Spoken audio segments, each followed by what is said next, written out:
할렐루야. 여러분 감사합니다. 오늘 복되고 귀한 주의 날을 맞이하여 여러분에게 증거할 하나님의 귀하신 말씀은 본문 디모데후서 4장 9절에서 21절 말씀으로 인생의 겨울이 오기 전에 라는 제목으로 하나님의 말씀을 선포할 때에 하나님의 은혜와 사랑이 저와 여러분에게 충만하시기를 주의 이름으로 간절히 소원합니다. 아멘. 사람의 사는 날이 그렇게 길지를 않습니다. 우리가 짧은 한 인생을 살아가면서 인간에게도 사계절이 있다는 것입니다. 봄이 지나면 여름이 오고, 여름이 지나면 가을이 오고, 가을이 지나면 겨울이 오듯이 또 우리의 생애도 어린 유년 시절이 있고, 청년 시절이 있고, 장년 시절이 있고, 노년 인생의 죽음의 과정을 다 거칩니다. 대개 인생의 종말을 성경은 겨울 인생이라 이렇게 말하고 있습니다. 겨울에는 날씨가 춥고 기온이 내려가고 찬바람이 부습니다. 모든 삼라만상이 모두가 다 활동을 다 중지하고 나무는 낙엽을 땅에 떨어뜨립니다. 낙엽이 질 때 우리는 인생의 겨울을 체감하게 됩니다. 바로 그것은 모든 것이 다 떨어져 가는 현상을 눈으로 보기 때문입니다. 낙엽이 떨어질 때 찬바람이 불어서 나뭇잎이 떨어지는 것이 아니라 나무가 잎을 겨울을 나기 위해서 떨어뜨리는 것입니다. 우리는 흔히 겨울이 오면 나뭇잎이 저절로 떨어진다고 생각하지만 나무가 이제 겨울을 맞이하기 위해서 잎을 땅에 떨어뜨리는 것입니다.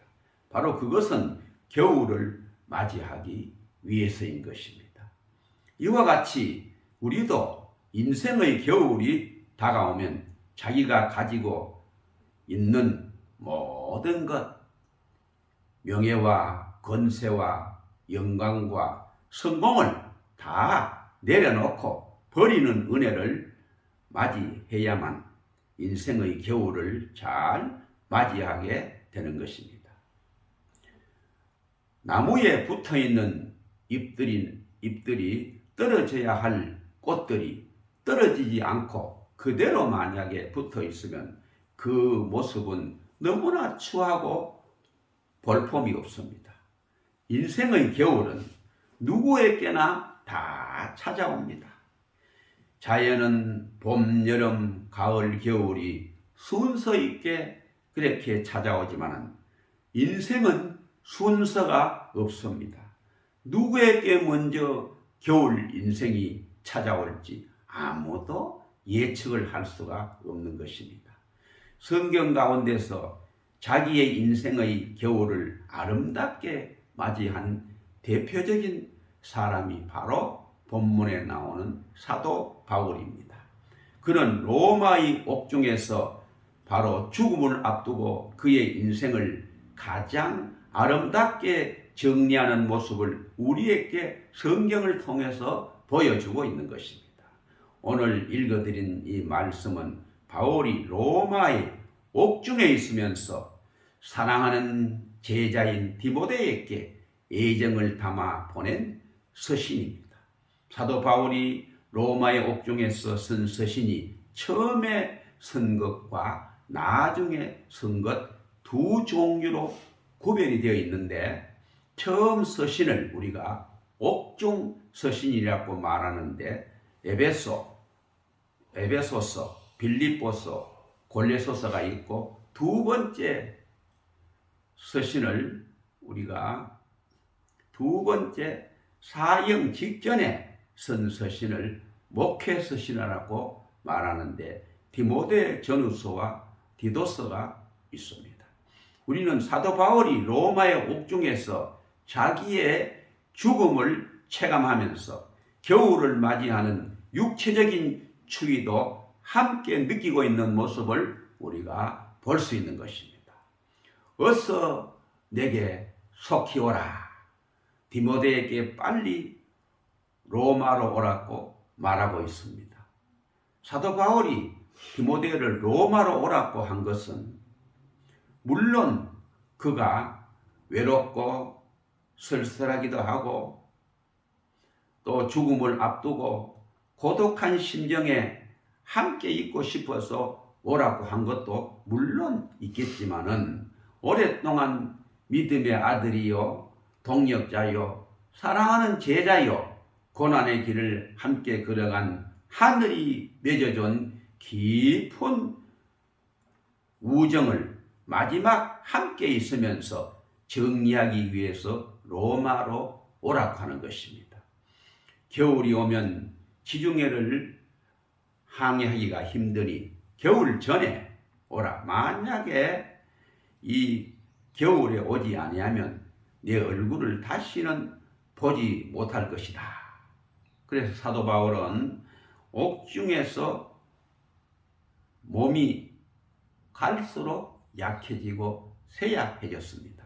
그리고 네로 황제의 이 사형 언도가 언제 집행될지 알 수 없는 그런 없지만은 죽음이 임박한 것을 예감을 하고 그렇게 편지를 보냈던 것입니다. 그래서 바울은 오늘 여기에서 그의 인생을 이제 총 마감하면서 천국에서 만나야 할 사람들을 생각하고 있는 것입니다. 우리 인생이 과연 성공했는지 실패했는지 잘 살았는지 못 살았는지 생을 아름답게 살았는지 못 살았는지는 마지막 천국에서 만나보면 안다. 그런 간절한 심정으로 이 편지를 보내고 있는 것입니다. 먼저 사도 바울은 천국에서 만나야 할 사람들에 대하여 감사한 정을 여기 고백하고 있는 것입니다. 인생이 만나야 될 사람들이 많이 있습니다. 사업에서 만나야 할 사람이 있고 직장에서 만나야 할 사람이 있고 옛날 우정을 생각하면서 서로 만나야 할 사람이 있고 조속으로 가정에서 만나야 할 식구들이 있습니다. 그러나 우리 생애에 있어서 가장 중요한 것은 천국에서 만나야 할 사람들입니다. 이 사람들은 정말 소중한 사람들입니다. 천국에서 만날 수 없는 사람은 결코 우리 생애에 소중한 사람이 될 수 없습니다. 날마다 만났을지라도 천국에서 그 얼굴을 보지 못한다면 그것이 얼마나 큰 슬픔이 되겠습니까? 그래서 우리는 반드시 천국에서 만나야 하는 것입니다. 10절에 대만은 이 세상을 사랑하여 나를 버리고 데살로니가로 갔고 그레스게는 갈라디아로 디도는 달마디아로 갔다. 그래서 사도 바울이 오랫동안 전도 여행을 하면서 만났던 많은 사람들이 있었습니다. 어떤 사람들은 처음에 열심히 바울을 따랐습니다. 그런데 결국 후에는 몇 사람 남지 않았습니다. 왜냐? 데마라는 사람도 처음에는 바울을 열심히 따랐던 사람입니다. 그래서 사도 바울이 이 데마를 나의 동역자라고까지 부르기도 했습니다. 그런데 옥중 생활이 길어지면서 바울과 함께 있기가 어려우니까 그만 바울 곁을 떠나버렸습니다. 그런데 누가는 끝까지 바울 곁에서 떠나지 아니하고 괴로우나 슬프나 즐거우나 비가 오나 눈이 오나 한결같이 생을 같이 했던 사람입니다. 그래서 이 사람들은 다 각각 제갈 길로 갔기에 천국에서 만나볼 기대가 없었습니다. 누가만 나와 함께 있느니라. 이 말은 누가는 일생 동안 나와 함께 있었지만은 천국에서 또 만나야 할 기쁨의 사람임을 고백하고 있는 것입니다. 당시에 누가는 너무나 지성인이었고 문학자였고 의사였습니다. 그럼에도 불구하고 자기 개인인 병원을 정리하고 사도 바울을 전적으로 따라 나섰습니다. 사도 바울을 돕는 것이 주님을 돕는 것이고, 사도 바울과 동행하는 것이 주님과 동행하는 것이고, 사도 바울을 위하는 것이 주님을 위한 것이라는 확실한 소명을 가졌던 것입니다. 그래서 그는 자기 돈벌이와 의사생활을 완전히 다 청산하고 사도 바울과 함께 로마로 가면서 지중해에서 배가 파손되어 죽을 고비를 넘겼지만 바울을 결코 떠나지 아니하고 곁에서 바울이 병들세라 치료해주고 감기들세라 돌봐주고 그가 고달프고 피곤해 지치면 그를 일으켜 세워주는 의사로서 곁을 결코 떠나지 않았던 것입니다. 그래서 누가는 누가복음과 사도행전을 쓸 수 있는 큰 축복을 받았습니다. 그의 문학적인 지성과 의학적인 기술을 가지고 당시 주님께서 병든 자를 고치고 약한 자를 위로하며 치유하는 신비한 비밀을 의사의 시각을 가지고 누가복음에 많은 기록을 자세하게 남겼고 주님과 동행하면서 사도들과 행했던 많은 그런 기적들과 행적들을 그의 문학적인 재능으로 기록해 놓았던 것이 사도행전입니다. 결국 그는 바울을 돕기로 나섰지만은 우리 하나님께서는 그에게 신령한 영감을 주어서 역사의 위대한 사람으로 그의 생애를 정말로 보람있게 유종의미를 남길 수가 있게 하셨습니다. 천국에서 만나볼 때 사도 바울은 위대했지만 누가여 그대가 사도 바울을 도와 전도 사역을 잘하고 이렇게 장하게 천국에 오는구나. 만나보자. 내 그대의 얼굴을 그리워했노라 하는 주님의 심정을 이 말씀 속에서 우리가 잘 찾아볼 수가 있는 것입니다. 사실 생각해 보면 사도 바울도 물론 위대하지만 바울과 동행했던 많은 사람들도 참으로 위대했습니다. 이름도 없이 빛도 없이 바울을 도와주었던 누가 땅에서는 결코 아무도 알아주지 않았습니다. 그러나 천국에서 만날 때 우리 주님께서 누가를 기쁨으로 맞이해 줄 줄로 확실하게 믿습니다. 디모데는 사도 바울의 아들로서 제자로서 동역자로서 사도 바울의 말에 전적으로 순종하면서 그런 교회를 섬겼습니다. 지금 로마에 가면 바울 성당이 있습니다. 바로 그 옆에 가면 바울의 묘가 있는데 아주 놀라운 것은 바울의 관 밑에 바로 디모데의 관이 있다는 것입니다, 여러분. 이것이 디모데가 끝까지 그 믿음의 아들로서 마지막 시신까지도 바울 곁에 있기를 원한 그의 심정을 담은 것이라 그렇게 볼 수가 있습니다. 내가 살아도 스승 곁에서 살으리라. 죽어도 우리 스승 곁에서 죽으리라. 그리고 천국에서 스승을 만나리라. 그래서 그 심정을 가지고 디모데는 일생을 살아갔던 것입니다. 그러니 사도 바울이 눈을 감아도 디모데를 잊을 수가 없고 어느 곳에 있든지 잊을 수가 없는 것입니다. 그런데 아들이었기 때문에 어서 속히 내게로 오라고 말하고 있습니다. 디모데와 누가가 바울의 눈물을 먹고 곁을 따르고 있는 것입니다. 밥 먹고는 몸은 따르지만 마음은 따르지를 못합니다. 마음이 따를 수 있는 사람은 그의 눈물을 먹은 사람들입니다. 우리가 위대한 주님의 제자가 되는 길은 주님이 십자가상에서 엘리 엘리 라마 사박다니, 나의 하나님 나의 하나님 어찌하여 나를 버리시나이까 하던 그 주님의 눈물을 가슴에 적시어 그것을 마실 수 있다고 한다면 자나깨나 주님의 마음을 아주 품고 평생을 살아가게 될 것입니다.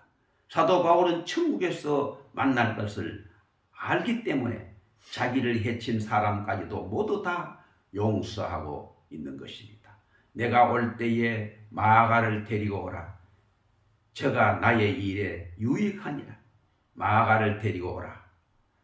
왜 마가를 데리고 오라고 했겠습니까? 사도 바울은 마가와 몹시 섭섭한 관계를 가지고 있었습니다. 사도 바울이 처음에 마가와 1차 여행 때 마가를 데리고 갔는데 중간에 너무나 힘들고 그래서 도중하차하고 예루살렘 자기 집으로 돌아가 버리고 말았습니다. 원래 마가는 아주 그 부잣집 아들이었습니다. 예수님이 최후의 만찬을 나누었던 그 다락방을 가진 아주 큰 부자입니다. 부잣집에서 곱게 자란 마가가 산설고 물서른 타양 땅에 사도 바울을 따라 복음을 들고 따라가기에는 너무나 힘드니까 그만 도중에서 포기하고 만 것입니다. 그런데 후에 은혜를 받고 전도 여행에 동행하려고 하니까 사도 바울이 그만 거절합니다. 너는 한번 내 마음에서 이미 떠났다. 같이 갈 수 없다. 그래서 바울의 멘토여 바울 댁에 한 위대한 인간적 선배인 바나바와 바울이 심히 다투고 바나바는 마가를 데리고 구브로 섬으로 가고 사도 바울은 실라를 데리고 다른 곳으로 가게 됐습니다. 그런데 이제 사도 바울이 노년에 천국에 가서 만나야 할 마가가 이제 머리에 생각이 나니까 이대로는 천국에 갈 수 없다 해서 디모데에게 마가를 데리고 오라고 부탁한 것입니다. 저가 나의 일에 유익하니라. 사도 바울이 마가를 데려다가 무슨 유익을 얻겠습니까? 이제 늦게 순교 직전에 있기에 전도하려는 것도 아니요 물질적 도움이 필요한 것도 아닌데 왜 유익하다고 했을까요? 네, 바로 그것은 뭐냐? 땅에서 섭섭한 것을 풀고 화해해야 천국에 잘 갈 수 있다는 것입니다. 우리는 인생을 살아가면서 나이가 들면 들수록 마음에 우리가 맺힌 것이 없어야 됩니다. 또 맺힌 것이 있으면 풀어야 됩니다. 왜 그러냐? 천국에 잘 가기 위해서입니다. 그렇습니다. 마음에 맺힌 한을 풀고 가야 됩니다. 천국에 가는데 섭섭한 마음을 풀어야 할 사람들이 이 땅에 여러분 지녀온 가운데 많이 있습니까? 혹시 시어머니와 섭섭한 마음을 가진 며느리가 있습니까? 풀고 가야 합니다. 천국에서 만나야 합니다. 며느리와 섭섭한 시어머니가 있습니까? 그것도 사랑의 마음으로 풀고 천국에 떳떳하게 가야 합니다. 사도 바울은 천국에서 만나야 한다. 이대로 만날 수 없다. 하고 마가를 데리고 오라고 말하게 된 것입니다. 마가가 바울에게 왔을 때 사도 바울이 마가에게 마가, 내가 전에 너무 심했지? 내가 원래 성격이 곧아서 그래. 용서하오. 아멘. 그랬을 것입니다. 내 인생에 겨울이 오기 전에 마가를 데리고 오라. 우리가 이 땅에 살면서 어떤 사람도 마음속에 한이 맺히거나 원망을 남기거나 마음속에 억울함을 품거나 원한을 품고 인생을 마쳐서는 천국에서 주님 만나기도 힘들고 그 형제를 천국에서 만나기도 어렵기 때문에 풀고 가야 하는 것입니다. 어떤 사람들은 부부간에도 마음을 풀지 못하고 응어리를 가지고 사는 사람들이 이 땅 위에는 아직도 많이 있습니다. 우리 주 예수 그리스도의 십자가의 능력과 피 흘림, 죄사함의 은혜로 우리 가슴 속에 있는 상처의 응어리가 녹아지고 풀어지고 다 자유하시기를 바랍니다. 예수님이 십자가에 죽으실 때에 악한 자들이 다 죄 없는 예수님을 원수처럼 처형했습니다. 머리에는 가시관을 씌우고 채찍을 때리고 십자가에 팡땅 못 박았습니다. 그럼에도 주님은 십자가상에서 아버지여 저들은 알지 못하여 그러하오니 저들의 죄를 용서하소서 하고 저들의 죄를 용서했습니다. 저쪽에서 원수들이 용서를 빌어야 할 그 시간에 이쪽에서 아무런 죄 없는 예수님이 저들을 용서했습니다. 천국에서 아버지를 만나는 아들의 자유를 위해서 마음으로 원수를 맺지 않고 갑니다. 스데반이 이 놀라운 모습을 닮아 자기를 돌로 쳐서 피 흘리게 하는 무리들에게 주 예수여 이 죄를 저들에게 돌리지 마옵소서라고 했습니다. 위대한 하나님의 종이었던 헨리 나윈이 교통사고로 죽을 고비를 넘겼다가 다시 회복해서 쓴 책이 겨울 너머의 세계라는 책입니다. 그 책을 읽어보면 이런 내용을 담고 있습니다. 산다는 것보다 내 인생이 죽는다는 것은 더 중요한 의미가 있구나. 죽을 때 나도 죽음으로부터 자유해야지만 내 죽음을 통해서 나와 관계 맺은 모든 사람도 자유를 주어야 된다. 나에게 상처를 주고 억울하게 만들고 나를 섭섭하게 했던 그 사람들까지도 풀어주어서 내가 죽은 이후에 그들이 자유를 가질 수 있도록 만들어주는 것은 죽음에서 또 하나의 해방이다. 그랬습니다. 그런 전 삶을 예수님의 은혜로 풀어갔습니다. 그는 별세라는 말을 쓰지 않았지만 별세의 깊은 신비의 종이었는데 그는 마지막으로 이런 글을 그의 책에서 쓰고 있습니다. 나는 평생에 죽은 후에 영생을 얻는다 생각하고 살았다. 나는 죽은 후에 천국에 간다고 생각하면서 살았다. 영생은 죽음 후에 있는 것으로 알았는데 나는 영생이 거기에 있는 것이 아니라 지금 예수 안에서 사는 이 순간부터 여기에 영생이 있다는 것을 알고 죽음과 삶은 나누어지는 것이 아니라 하나의 세계로 깨닫게 되었다. 나는 죽는다고 생각하는 것이 아니라 또 하나의 세계로 가나니 내가 새 생명을 얻기 위해서 이 죽음을 통해서 나와 풀어야 할 모든 사람들에게 자유를 주어야만 또 하나의 세계로 새로운 세계의 생명에서 내게 자유가 있다는 것을 알고 나는 죽음이 올 때마다 죽음이 임박할 때마다 용서를 자유를 평화를 주기로 원하노라 그랬습니다. 그래서 사도 바울이 로마의 옥중에서 친히 이렇게 말합니다. 16절에 보면 내가 처음 변명할 때에 나와 함께한 자가 하나도 없고 다 나를 버렸으나 저희에게 허물을 돌리지 않기를 원하노라. 처음에 만났던 동행자들이 배신하고 떠났습니다. 그래서 사도 바울이 지나간 날들을 이제 죽음 앞에서 뒤돌아보고 돌이켜보니 지나간 과거에 그들이 떠난 잘못된 이유가 그들에게만 있는 것이 아니라 사도 바울 자신에게도 있음을 고백하고 있는 것입니다. 나이가 50이 넘으면 보는 것도 우리가 좋아야 하고 말도 좋아야 하고 듣는 것도 좋은 것을 들어야 합니다. 우리가 나이가 들면 남의 허물도 가능한 이해하고 말하지 말고 덮어 죽어야 합니다. 인생은 짧은데 남의 허물을 얘기하고 살 시간이 어디 그래 많이 있겠습니까? 사랑하며 살기도 짧은 인생인데 어찌하여 부정적인 생각과 부정적인 말과 부정적인 마음으로 천국에 갈 수가 있겠습니까?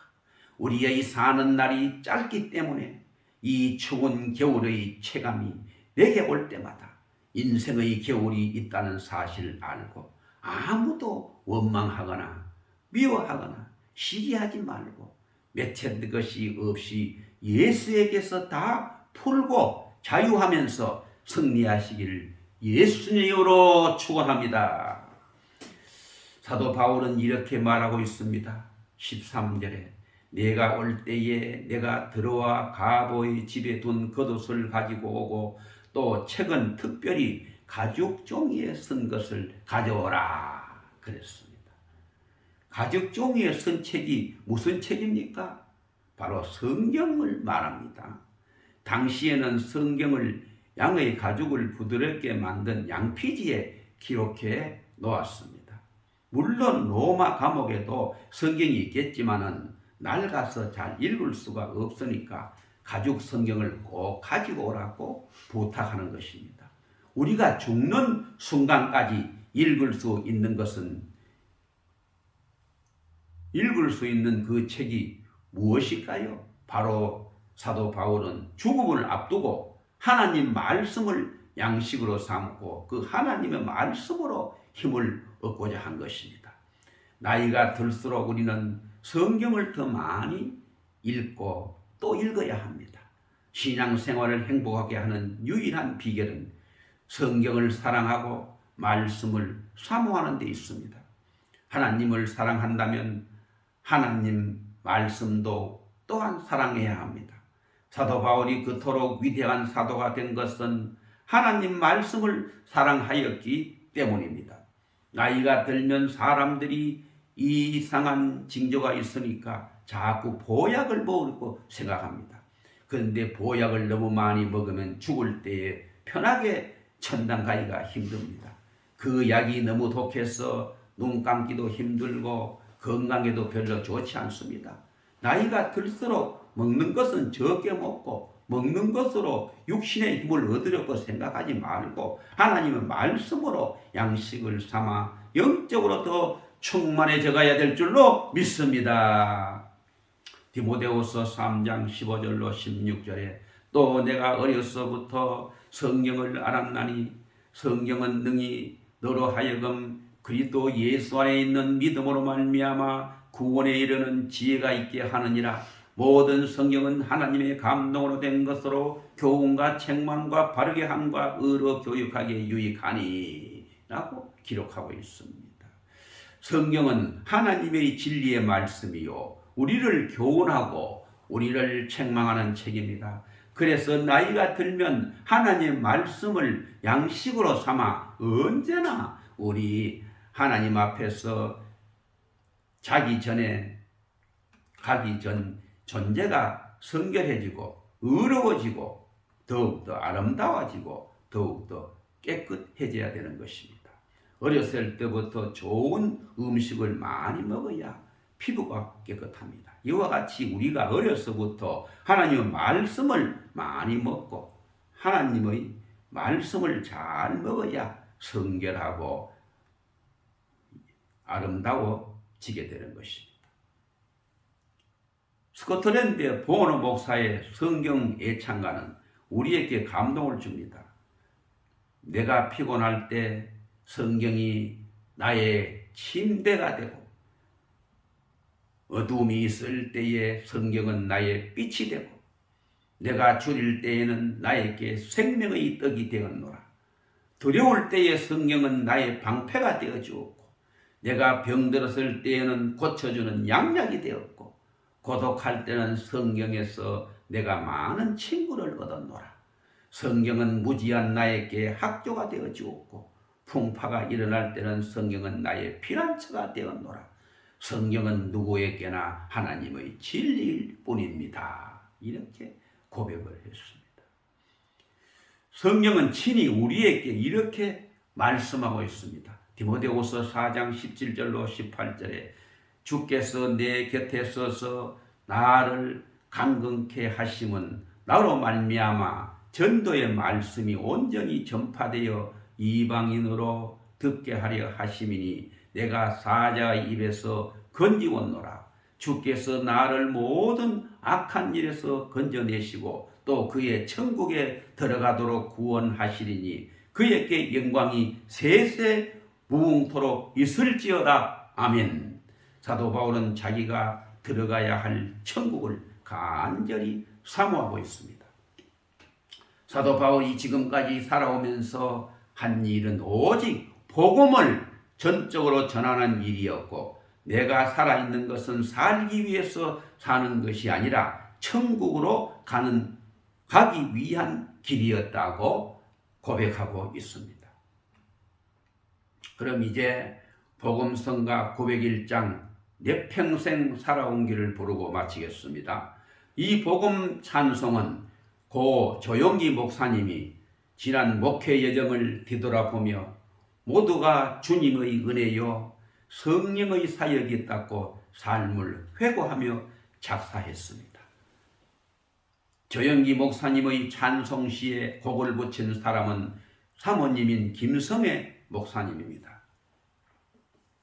여러 번 읽고 암송하던 중에 어느 날 새벽에 기도하던 중 영감을 받아 작곡하게 되었다고 합니다.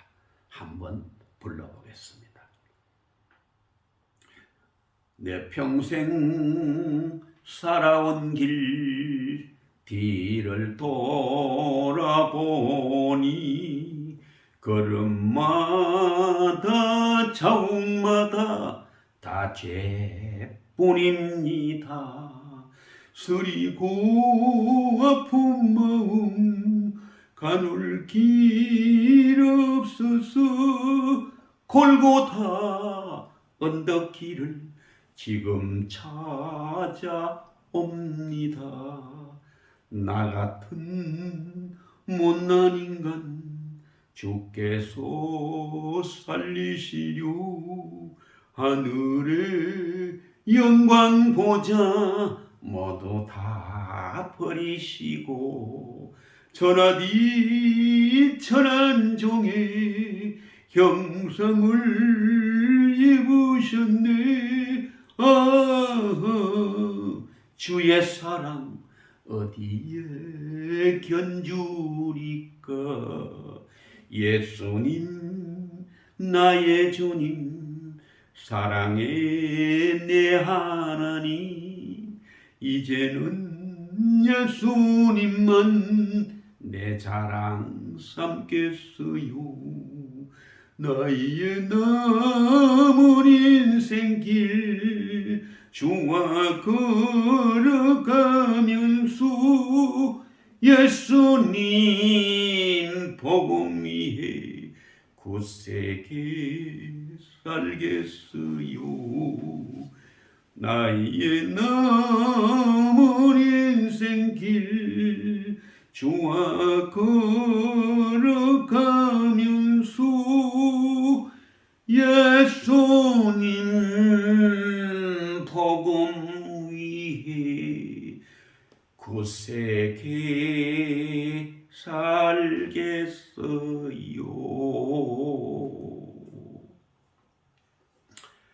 그럼 이제 마지막으로 우리 모두 내 친구, 내 형제, 내 남편, 내 아내, 내가 아는 모든 분들을 천국에서 기쁨으로 만날 수 있도록 안전하서나 항상 그를 위해서 기도하고 복음을 전파함으로 말미암아 놀라운 믿음 위에서 이 세상에서 끝까지 승리하여 장차 주님 앞에 설 때에 잘했다 칭찬받고 상급받아 저 무궁천국에서 영생 복락을 넘치게 누리게 되시길 지금도 살아 역사하는 우리 구주 예수 그대의 존귀하신 이름으로 간절히 축원을 드립니다. 아멘. 감사합니다.